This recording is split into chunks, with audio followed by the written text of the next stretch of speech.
धातुकरण के लिए अपन आगे चलते हैं, अलग अलग धातु का धातुकरण की बात करते हैं।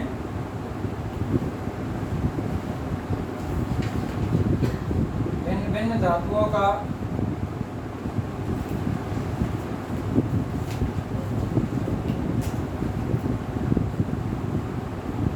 धातुकरण, भिन्न भिन्न धातुओं का धातुकरण। इसमें हम क्या करेंगे कि सबसे पहले जो धातु जिसके बारे में बात कर रहे हैं उसके अयस्क पढ़ेंगे। उसके बाद जिस अयस्क से धातु निकालनी है उसका सांद्रण की कौन सी विधि होगी, निष्कर्षण की कौन सी विधि होगी और शुद्धिकरण की कौन सी विधि होगी, इसी चीज का क्वेश्चन अपने से पूछा जाता है। तो सबसे पहले अपन बात करेंगे कॉपर का धातुकरण।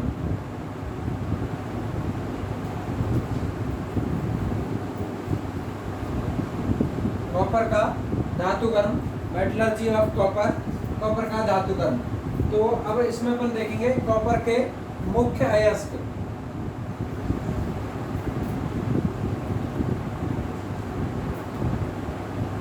कॉपर के मुख्य अयस्क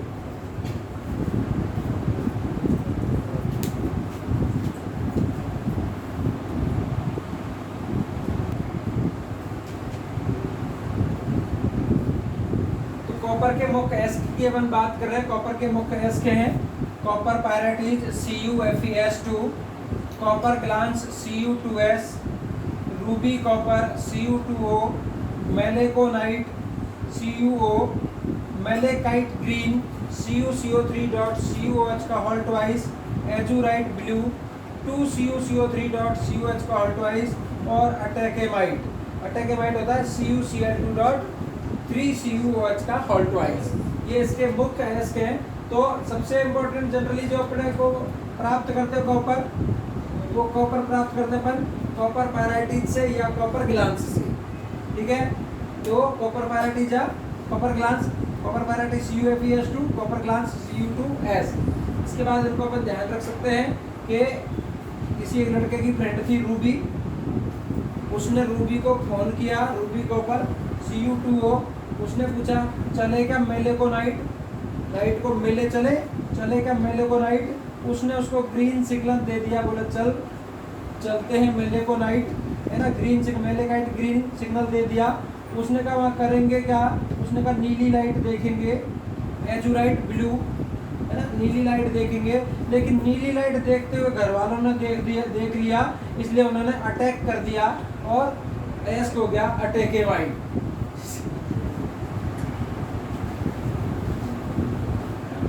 ओके, तो ये मुख्य अयस्क हुए कॉपर के, copper pyrites, copper glance, ruby copper, malaconite, malachite green, azurite blue और अटैकेमाइट।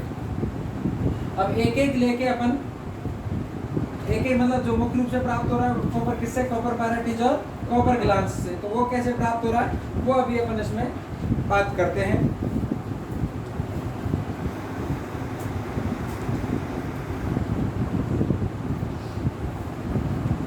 तो अब CuFeS2 मतलब कॉपर पायराइटिज या Cu2S कॉपर ग्लांस से कॉपर प्राप्त करना, इससे अपन कैसे कॉपर प्राप्त करेंगे, CuFeS2 या Cu2S से कॉपर कैसे अपन प्राप्त करेंगे। तो इससे कॉपर प्राप्त करने के लिए अब ये कैसा सल्फाइड अयस्क है, S आ रहा है, सल्फाइड अयस्क है। तो सबसे पहले अपने पास आएगा सांद्रण कौन सी विधि अपन द्वारा करेंगे, तो सांद्रण अपन करेंगे सल्फाइड अयस्क है। सल्फाइड अयस्क का सांद्रण हमेशा झाग प्लवन विधि द्वारा होता है, मतलब जिस धातु में भी S आ गया, S जिसमें आ गया उसका जो सांद्रण है वो झाग प्लवन विधि द्वारा होता है।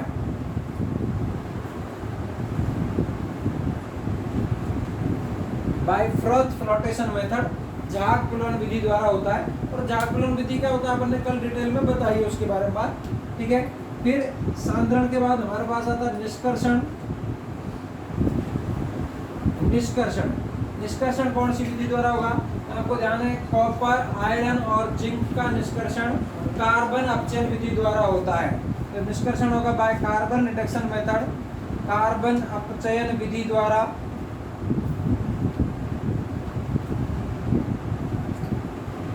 निष्कर्षण कार्बन अपचन विधि द्वारा होगा। अब कार्बन अपचन विधि में क्या करते हैं, सबसे पहले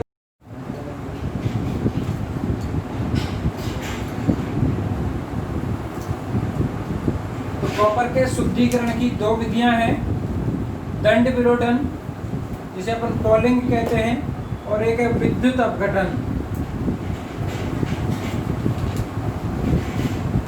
दंड विलोडन और विद्युत अपघटन, इलेक्ट्रोलाइसिस। दंड विलोडन में क्या करते हैं, जो अपने पास फफोलेदार तवा प्राप्त हुआ था उसमें हरी लकड़ी के डंडे डालकर उसको घुमाते हैं, उसको हिलाते हैं। तो हरी लकड़ी के या हरी लकड़ी की छड़, डंडा, कुछ भी अपन बोल सकते हैं, डंडों द्वारा घुमाना या हिलाना। तो हरी लकड़ी के डंडे उसमें फफोलेदार तांबे में डाल के उसको घुमाते हैं, जिससे उसमें क्या होता है, SO2 गैस है वो निकल जाएगी और कुछ अशुद्धियां वो नीचे अवक्षेपित हो जाती है, नीचे बैठ जाती हैं, तो उससे अपने को शुद्ध कॉपर प्राप्त हो जाता है। विद्युत अपघटन की क्रिया में आपको पता है, विद्युत अपघटन में क्या करते हैं, अशुद्ध धातु का एनोड बनाते हैं, अशुद्ध कॉपर का एनोड शुद्ध कॉपर का लेते हैं अपन कैथोड, और CuSO4 प्लस H2SO4 का विलयन लेते हैं विद्युत अपघट्ट के रूप में। ये अपन ने डिटेल में बताई थी कल। एनोड कैथोड लगाकर उनको विद्युत अपघट्ट में लगाकर बैटरी से जोड़कर विद्युत धारा प्रवाहित करते हैं, जिससे अशुद्ध कॉपर आयन छूट के विलयन में आएंगे। विलयन में जो आयन है वो शुद्ध मतलब कैथोड पर जाके जमा होते जाएंगे। अशुद्धियां एनोड के नीचे एकत्रित हो जाती है, जिन्हें एनोड पंख कहते हैं। तो इस तरीके से दो विधियां हुई इसके शुद्धिकरण की। तो अब इसमें एक स्पेशल नई विधि आई है, दंड विलोडन। तो दंड विलोडन स्पेशली किस में उपयोग की जाती है, कॉपर के शुद्धिकरण में। ठीक है, तो कॉपर में दो नई विधियों के नाम आए, बेसेमरीकरण और दंड विलोडन। तो दंड विलोडन और बेसेमरीकरण दोनों कॉपर में उपयोग की जाती हैं। ठीक है, ये अपने पास इसका शुद्धिकरण हो गया। अब इसमें कुछ रिएक्शंस कौन कौन सी होती है वो बताते हैं अपन।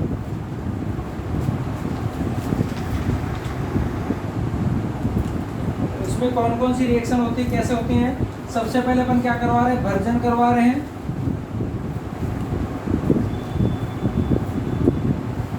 Version, roasting. भर्जन में क्या करते हैं, वायु की उपस्थिति में गर्म करते हैं अष्ट को, वाष्पशील अशुद्धियां दूर निकल जाती हैं। ठीक है, भर्जन में क्या होता है, वायु की उपस्थिति में अष्ट को गर्म करने पर जो सल्फाइड एस्क है वो ऑक्साइड में परिवर्तित हो जाता है।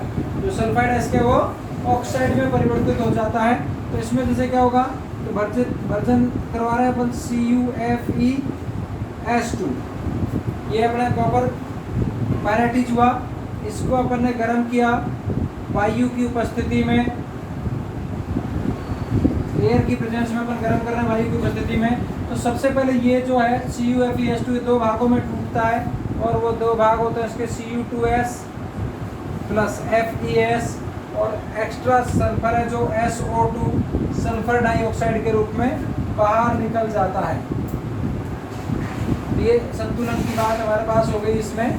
और ये कितने ऑक्सीजन काम में आ जाएंगे, ठीक है, 2 ऑक्सीजन हमारे पास काम में आएंगे।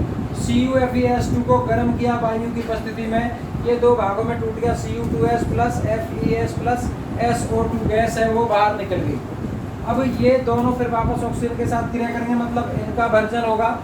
इनका भर्जन होगा तो हमारे पास क्या कंडीशन आई, Cu2S प्लस O2, कोई वायु की उपस्थिति में अपन गर्म कर रहे हैं इसको, तो 2Cu2O, तो कॉपर सल्फाइड है वो कॉपर ऑक्साइड में बदल जाएगा, और सल्फर किस रूप में निकल जाएगी, SO2 के रूप में।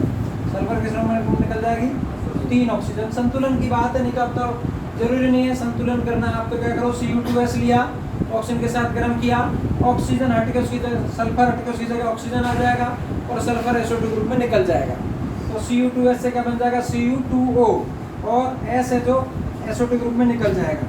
अच्छा, अब जैसे 2FeS फेरस सल्फेट है, इसको भी वापस उसी तरीके से अपन गर्म करेंगे वायु की उपस्थिति में, तो हमारे पास वापस से आप क्या बन जाएगा, जो FeS है वो क्या हो जाएगा, FeO, फेरस ऑक्साइड हो जाएगा, और वही SO2 गैस बाहर निकल जाएगी। तो इस तरीके से तो हमारे पास क्या था, सल्फाइड था वो किस में बदल गया, अब ऑक्साइड में बदल गया। सल्फाइड किस में बदल गया, ऑक्साइड में बदल गया। अब हम लेके जाएंगे इसको कहाँ, प्रगलन में। प्रगलन, ठीक है, कैल्शियम स्मेल्टिंग, ये क्या होगा, बात्या भट्टी में। वर्जन क्या होता है, परावर्तनी भट्टी में। रिवर्बरेटरी फर्नेस, और ये होता है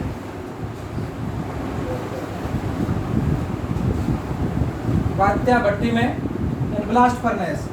अच्छा, अब इसमें क्या होगा कि इसमें अब यदि थोड़ी बहुत मात्रा में फेरिक ऑक्साइड या सल्फर ऑक्साइड बच जाता है, तो जैसे कुछ FeS बचा, ये Cu2O के साथ क्रिया कर लेगा और ये कन्वर्ट हो जाएगा FeO प्लस Cu2S में। अच्छा, अब हम क्या कर रहे हैं, यहाँ पर कॉपर प्राप्त करना है हमको। कॉपर प्राप्त करना है तो आयरन जो है ये हमारे लिए यहाँ पर अशुद्धि हो गई। आयरन हमारे लिए अशुद्धि है, इसको दूर करना पड़ेगा। अशुद्धि को दूर करने के लिए हम मिलाते हैं गालक, और यहाँ पर हम क्या मिलाते हैं, गालक में रेत मिलाते हैं जनरली। मतलब यहाँ क्या करते हैं, प्रगलन में जो वर्जित अयस्क है, वर्जित अयस्क में रेत मिलाते हैं, रेत SiO2, रेत का फॉर्मूला SiO2 प्लस कार्बन, कोयला मिलाते हैं, गर्म कोयला आग के हिसाब से गर्म करने के लिए, और फिर इसको अपन गर्म करते हैं। तो वर्जित अयस्क में रेत और कोयला मिलाकर गर्म करते हैं, तो ये फिर क्रिया स्टार्ट होती है। तो फेरस सल्फाइड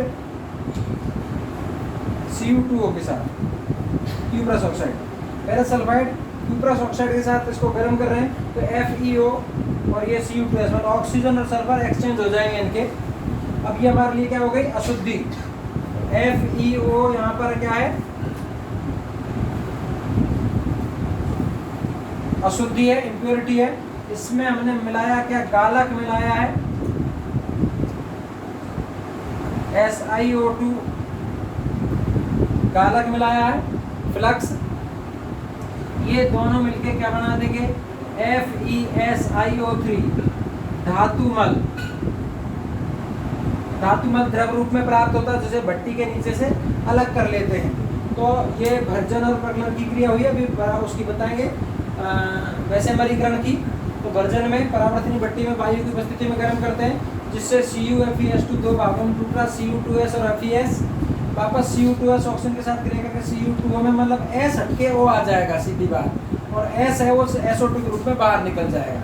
ठीक है, अब फिर बाद में प्रगलन में हम जो भर्जन से जो अयस्क प्राप्त हुआ, मतलब अब इसको हम क्या कहेंगे, वर्जित अयस्क। ये जो प्राप्त हुआ क्या कहेंगे, वर्जित अयस्क, जो भर्जन से प्राप्त हुआ। वर्जित अयस्क में रेत मिलाएंगे और कार्बन लेके गर्म करेंगे, तो FeS ऑक्सीजन, इससे Cu2 से ऑक्सीजन लेके FeO बना देगा, Cu2S अलग हो गया। ठीक है, ये जो FeO हमारे लिए क्या हो गई, अशुद्धि। इसमें हमने बनाया गालक, ये मिलके क्या बना दिया उन्होंने, धातुमल। धातुमल भट्टी के नीचे से बाहर निकाल दिया जाता है।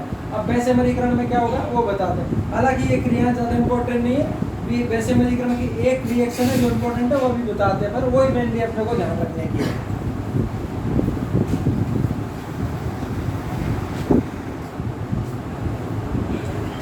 फिर हमारे पास इसमें नेक्स्ट जो पॉइंट आ रहा है वो आ रहा है वैसेमरीकरण, वैसेमराइजेशन। वैसेमरीकरण, जो वैसेमरीकरण है ये होता है वैसेमर परिवर्तक में।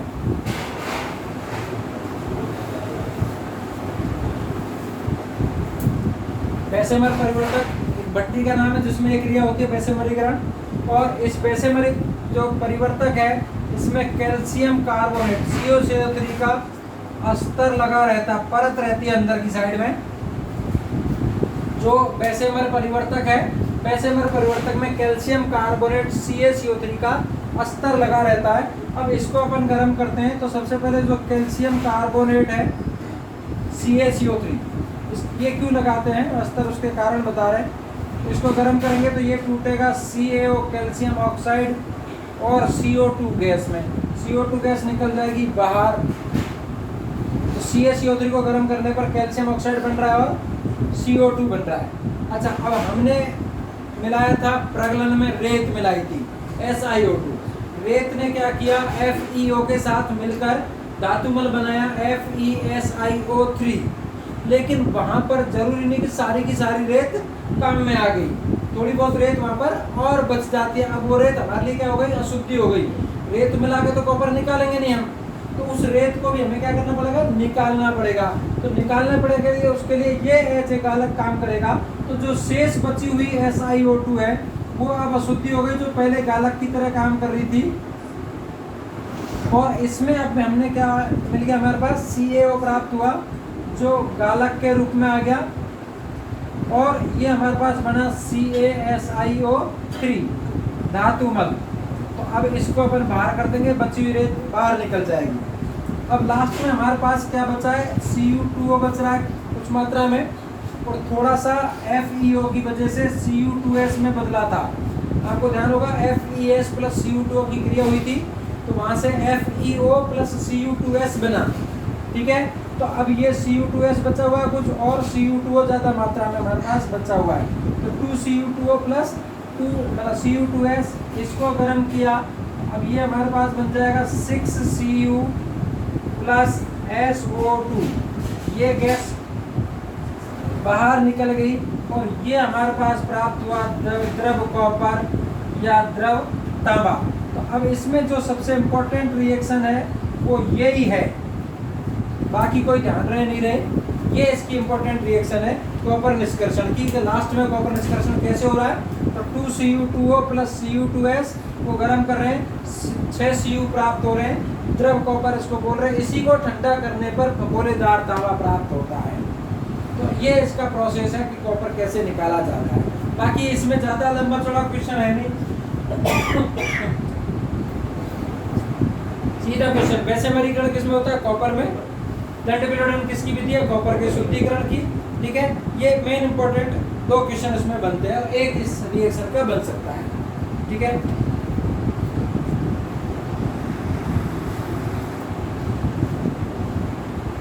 तो अब अपन कॉपर के बाद बात कर रहे हैं एल्यूमिनियम का धातुकर्म। एल्यूमिनियम के मुख्य अयस्क कौन कौन से हैं, एल्यूमिनियम के मुख्य अयस्क हैं Al2O3। Al2O3 के कई नाम हैं, जैसे कोरेंडम, सफायर, टोपाज या पुकराज, ये Al2O3 के नाम हैं। फिर Al2O3 के साथ यदि एक H2O जुड़ जाता है, Al2O3.1H2O, जैसे अपन बोलेंगे डायस्पार, 2 H2O जुड़ जाएंगे तो Al2O3.2H2O बॉक्साइट। सबसे मुख्य अयस्क है एल्यूमिनियम का bauxite. Bauxite main important ore of aluminium. फिर 2 H2O की जगह 3 H2O हो जाएंगे तो उसे बोलेंगे जिप्साइट। फिर आता है Na3AlF6। Na3AlF6 को ऐसे भी लिखा जा सकता है 3NaFAlF3, तो क्रायोलाइट बोलते हैं। एक होता है फेल्सपार, फेल्सपार को अपन बोलते हैं KAlSi3O8। तो इस तरीके से अपने पास ये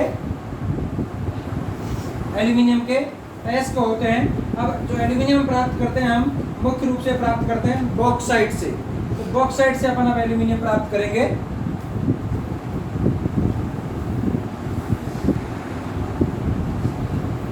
तो अब हम बॉक्साइट एल्यूमिनियम बॉक्साइट Al2O3.2H2O से एल्यूमिनियम प्राप्त करेंगे। तो सबसे पहले अपन बात करते हैं इसमें सांद्रण। सांद्रण आपको ध्यान होगा, सांद्रण एल्यूमिनियम अयस्कों का सांद्रण रासायनिक विधि या निक्षालन द्वारा किया जाता है, जिसे अपन लीचिंग कहते हैं। तो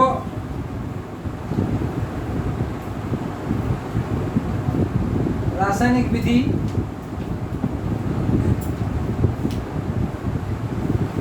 या निक्षालन द्वारा, अच्छा रासायनिक विधि में भी इसमें अशुद्धि के आधार पर है, 3 विधियां हैं इसमें, इसके सांद्रण की भी 3 विधियां हैं।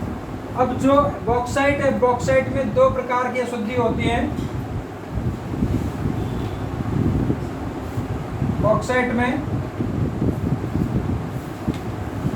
2 प्रकार की अशुद्धि होती है, और वो अशुद्धि कौन कौन सी हैं, Fe2O3 plus SiO2, Fe2O3 plus SiO2। इन 2 प्रकार की अशुद्धियों को दूर करने के लिए 3 विधियां काम में आती हैं, और वो 3 विधियां कौन कौन सी हैं, मेयर की विधि, हॉल की विधि और सरपैक की विधि। तीन विधियां हैं, बेयर की विधि, हॉल की विधि और सरपैक की विधि। अब थोड़ा सा ध्यान रखने के हिसाब से अपन बता रहे हैं। चलिए देखो, अपन कोई सारी चीज़ों की बात करते हैं तो उसे बोलते हैं, जैसे बोलते हैं क्लास में सारे स्टूडेंट, तो whole student of the class, ठीक है। होल थिंग्स मतलब सारी की सारी वस्तुओं को, सारी चीज़ों को अंग्रेजी में बोलते थे, क्या बोलते हैं? Whole. Whole things, whole students. तो अब यहाँ पर दो अशुद्धियाँ, दोनों को मिला के कह रहे हैं होल इम्प्योरिटीज, ठीक है। तो अब होल मतलब दोनों की दोनों, सारी की सारी। तो सारी अशुद्धियाँ दूर की जाती हैं हॉल की विधि से। Whole impurities are separated at by Hall's method. Whole मतलब सारी हो गई, ठीक है। तो सारी हॉल की विधि से, हालांकि ये हॉल वैज्ञानिक का नाम है, ठीक है। तो सारी अशुद्धियां हैं तो वो किससे दूर होंगी? हॉल की विधि से। अच्छा, SiO2 की अशुद्धि है तो S से सरपैक, S अशुद्धि में भी S है और विधि में भी S है, तो S से S ध्यान रखेंगे। केवल SiO2 की अशुद्धि है तो सरपैक की विधि काम में आएगी। और बची क्या? केवल Fe2O3 की अशुद्धि है तो बेयर की विधि काम में आएगी। Fe2O3 की अशुद्धि है तो बेयर की विधि काम में आएगी। तो सारी अशुद्धियां हैं तो हॉल की विधि, SiO2 की अशुद्धि है तो सरपैक की विधि, और Fe2O3 की अशुद्धि है तो बेयर की विधि उपयोग में आती है। अब इनमें क्या क्या होता है उसके बारे में अपन बात करते हैं। जैसे सबसे पहले अपन बात करें बेयर की विधि। बेयर की विधि क्या होती है? Fe2O3 की अशुद्धि को दूर करने के लिए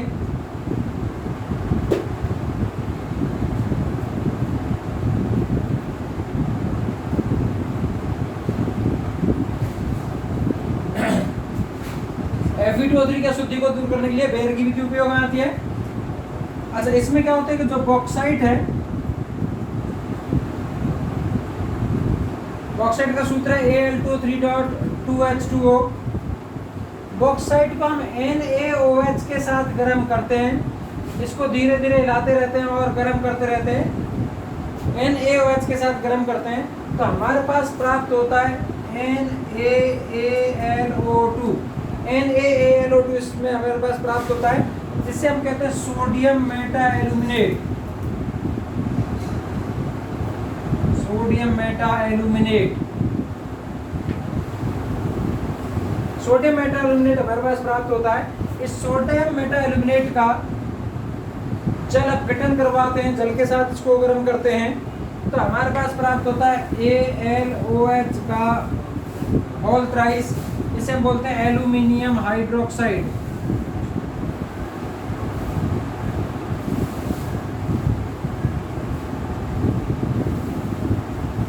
एल्यूमिनियम हाइड्रोक्साइड। बेयर की विधि के बाद दूसरी हमारे पास विधि आती है हॉल की विधि।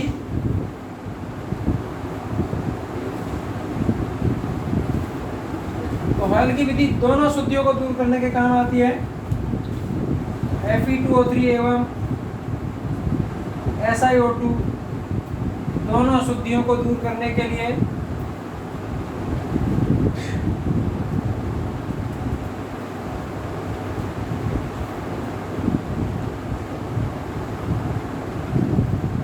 ये दोनों अशुद्धियों को दूर करने के लिए उपयोग की जाती है। इसमें क्या करते हैं, जो बॉक्साइट है Al2O3, इसको सोडियम कार्बोनेट के साथ गर्म करते हैं। यहाँ NaOH के साथ गर्म कर रहे हैं बेयर में, और हॉल की विधि में Na2CO3 सोडियम कार्बोनेट के साथ गर्म करते हैं।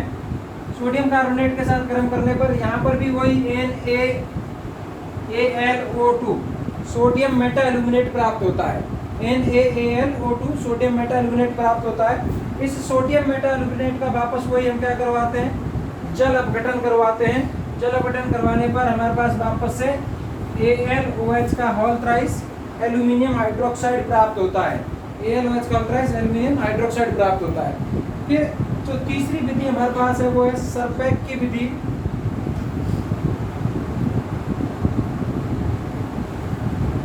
बेयर की विधि, हॉल की विधि और सरपैक की विधि। सरपैक की विधि SiO2 की अशुद्धि को दूर करने के लिए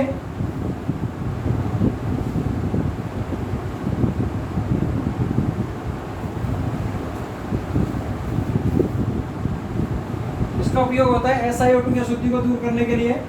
इसमें हमारे पास क्या करते हैं हम कि जो बॉक्साइट है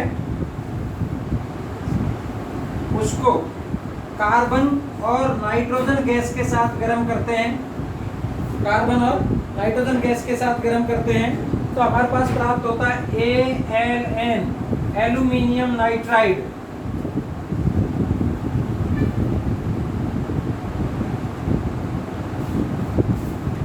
एल्यूमिनियम नाइट्राइड प्राप्त होता है। इस एल्यूमिनियम नाइट्राइड को अपन वापस वही जल अपघटन करवाते हैं, तो हमारे पास होता है AlOH का होल थ्राइस, एल्यूमिनियम हाइड्रोक्साइड और NH3। यहाँ पर NH3 जो आता है उप उत्पाद के रूप में प्राप्त होता है। तो इसका भी क्वेश्चन पूछा हुआ 2017 में पूछा था कि बॉक्साइट एसिड को कार्बन तथा नाइट्रोजन के साथ गर्म करने पर एल्यूमिनियम नाइट्राइड प्राप्त होता है, ये विधि कहलाती है तो सरपेक की विधि। बॉक्साइट एसिड को कार्बन और नाइट्रोजन के साथ गर्म कर रहे हैं, विधि का नाम पूछा था तो सरपेक की विधि। ये भी इसमें क्वेश्चन हो सकता है कि सरपेक की विधि में उप उत्पाद क्या प्राप्त होता है, तो सरपेक की विधि में उप उत्पाद NH3 प्राप्त होता है। तो अब क्वेश्चन क्या हो सकता है यहाँ पे, एक तो ये क्वेश्चन हो सकता है कि बेयर, हॉल और सरपेक की विधि किस धातु में के लिए उपयोग की जाती है, तो एल्यूमिनियम के लिए। एक तो धातु का नाम, विधि का नाम देके धातु का नाम पूछ सकता है, तो बेयर, हॉल और सरपेक की विधि किस धातु के लिए उपयोग की जा सकती है, एल्यूमिनियम के लिए। दूसरा क्वेश्चन हो सकता है कि कौन सी विधि द्वारा कौन सी अशुद्धि दूर की जाती है, तो बेयर के द्वारा Fe2O3, हॉल के द्वारा दोनों, SiO2 के द्वारा, सरपेक के द्वारा SiO2। ठीक है, फिर बॉक्साइट और मतलब बेयर और हॉल में क्या बनता है, सोडियम मेटाल्यूमिनेट और इसमें बनता है एल्यूमिनियम नाइट्राइड। बेयर में किसके साथ गर्म करते हैं, NaOH के साथ, इसमें सोडियम कार्बोनेट के साथ, इसमें कार्बन और नाइट्रोजन के साथ। उत्पाद तीनों में एल्यूमिनियम हाइड्रोक्साइड बनेगा AlOH का होल थ्राइस, और सरपेक में स्पेशल बनेगा उप उत्पाद, वो क्या होगा, NH3। तो इस तरीके का एक तो यहाँ पर क्वेश्चन हो सकता है। फिर इसमें आगे क्या होता है इसको एक बार अभी बताता हूँ मैं।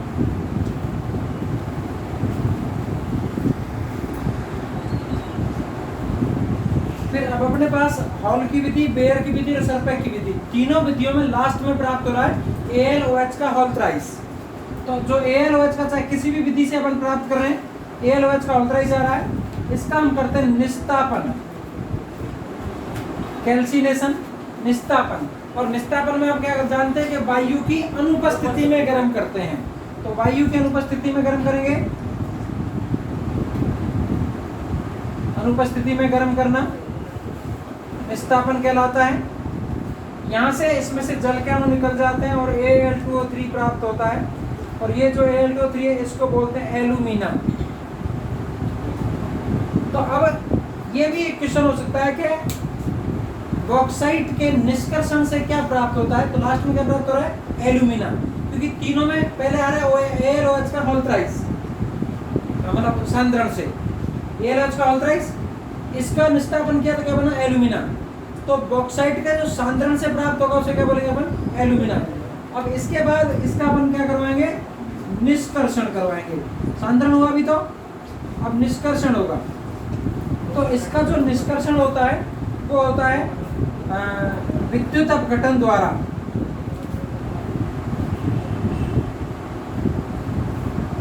बाय इलेक्ट्रोलाइसिस, विद्युत अपघटन द्वारा। और ये जो विद्युत अपघटन की विधि है इसे अपन बोलते हैं हॉल एवं हेरोल्ड की विधि।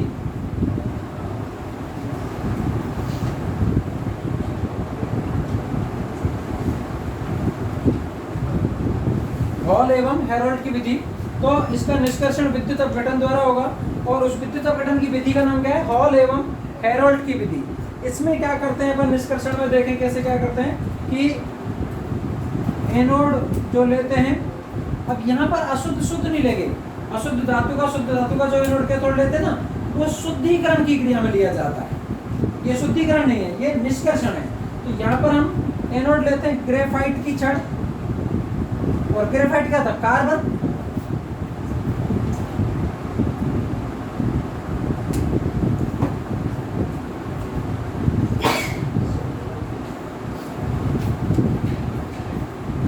एनोड लेते हैं ग्रेफाइट की छड़,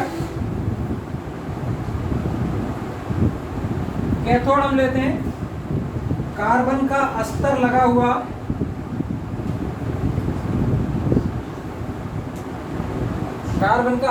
हुआ लोहे का पात्र, ये अपन लेते हैं कैथोड के रूप में। और विद्युत अपघट्य लेते हैं अपन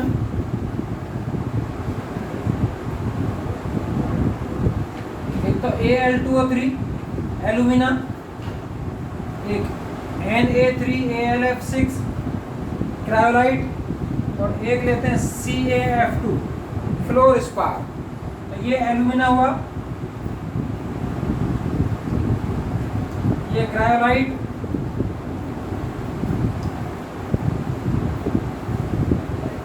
और ये फ्लोरस्पार। ये चीजें इसमें लेते हैं। ये 5% होता है, 93% ये 2% होता है। अब इसमें जो इम्पोर्टेंट क्वेश्चन जो बनता है वो ये बनता है कि इसमें क्रायोलाइट और फ्लोरस्पार क्यों उपयोग किया जाता है। मुख्य जो क्वेश्चन बनता है वो ये बनता है कि क्रायोलाइट या फ्लोरस्पार का उपयोग क्यों किया जाता है। तो जो एल्यूमिना है इसका उच्च गलनांक होता है 2050 डिग्री सेंटीग्रेड तक। 2050 डिग्री सेंटीग्रेड के आसपास इसका गलनांक होता है, मतलब इतने ताप पर यह पिघलता है। तो एक तो गलनांक उच्च होता है और चालकता कम होती है। एल्यूमिना का गलनांक तो अधिक होता है और चालकता कम होती है। तो जो क्रायोलाइट है, क्रायोलाइट गलनांक कम करने के लिए उपयोग किया जाता है। क्वेश्चन पूछे क्रायोलाइट क्यों मिलाया जाता है, तो गलनांक कम करने के लिए। और ये कितना कर देता है गलनांक को, लगभग 850 से 950 डिग्री सेंटीग्रेड तक ये ले आता है। जो 2050 था उसको कहाँ ले आया, 950 पे ले आया, मतलब 1100 डिग्री सेंटीग्रेड तापमान की कमी हो गई। मतलब 1100 डिग्री सेंटीग्रेड तापमान बढ़ाने के लिए बहुत सारे ईंधन की खपत होती है, विस्फोट के चांसेस ज़्यादा होते हैं। तो एक तो ईंधन बच गया, मतलब खर्चा कम हो गया, और विस्फोट दुर्घटना होने के चांसेस कम हो गए। तो क्या करता है, जो 2050 डिग्री सेंटीग्रेड ताप है उसको कहाँ ले आया, 950 पे। और चालकता कम होती है इसकी, चालकता कम होती है तो क्रिया धीरे धीरे होगी, तो वापस टाइम ज़्यादा लगेगा, तो फिर वापस खर्चा ज़्यादा आएगा। इसलिए फ्लोरस्पार क्या करता है, चालकता बढ़ाने के लिए काम आता है।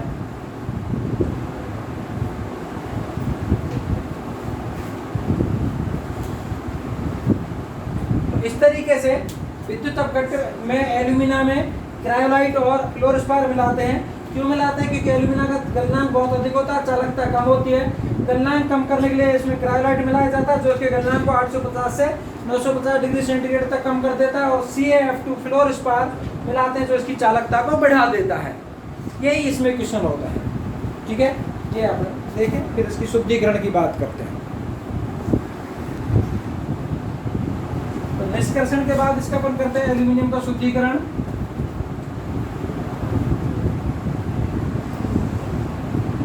इसका शुद्धिकरण भी विद्युत अपघटन द्वारा होता है, निष्कर्षण भी विद्युत अपघटन द्वारा और शुद्धिकरण भी विद्युत अपघटन द्वारा।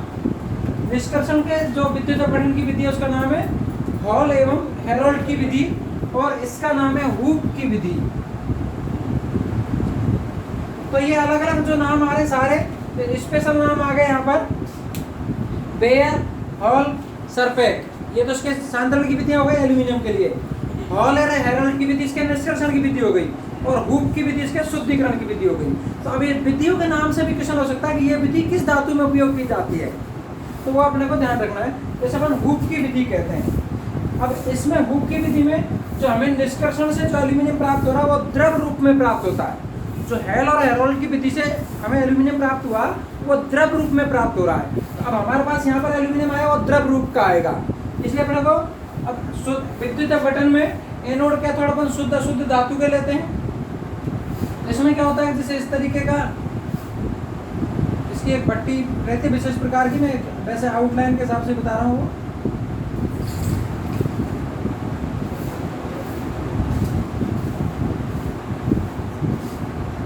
तीन परतें रहती हैं इसमें, जो सबसे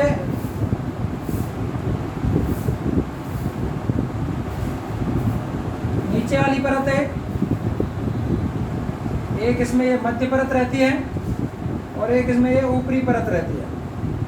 तो जो सबसे निचली वाली परत है वो अशुद्ध द्रव एल्यूमिनियम होता है। इसमें अशुद्ध द्रव एल्यूमिनियम, अशुद्ध धातु का हम क्या बनाते हैं? एनोड। ये एनोड का काम करता है। जो सबसे नीचे वाली परत है द्रव रूप में रहती है, अशुद्ध द्रव एल्यूमिनियम होता है, एनोड का काम करता है। तो ये सबसे निचली परत रहती है।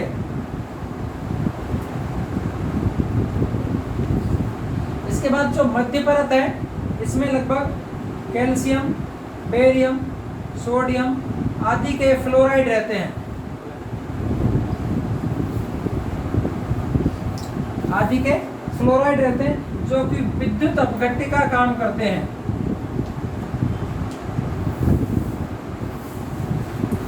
एल्यूमिनियम भी इसमें आ जाता है।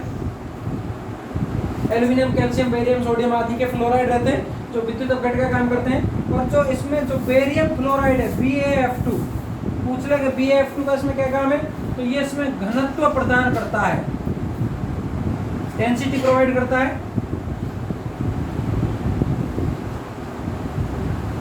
घनत्व प्रदान करता है।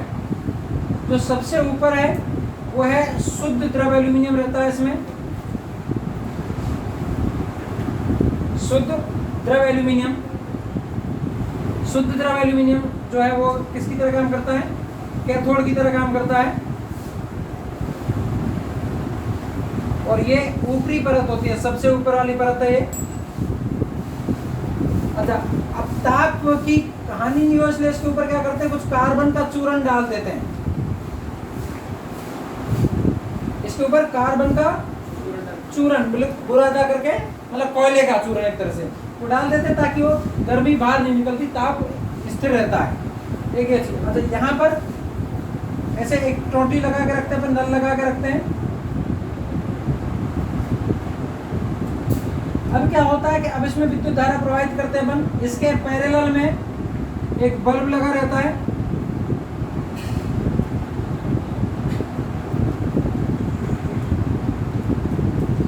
जब विद्युत धारा प्रवाहित करते हैं तो यहाँ सबसे नीचे वाली परत में जो Al+3 आयन है, Al+3 आयन विद्युत अपघटन की क्रिया द्वारा मध्य परत में पहुंचते हैं और मध्य परत वाले जो आयन हैं वो ऊपरी परत में जाते हैं। तो अशुद्ध एल्यूमिनियम सबसे नीचे है। अशुद्ध एल्यूमिनियम में विद्युत धारा प्रवाहित करने पर एल्यूमिनियम आयन मध्य परत में जा रहा है, विद्युत अपघट्य वाली परत में, और वहां पे जो आयन है वो कहाँ जा रहे हैं? ऊपरी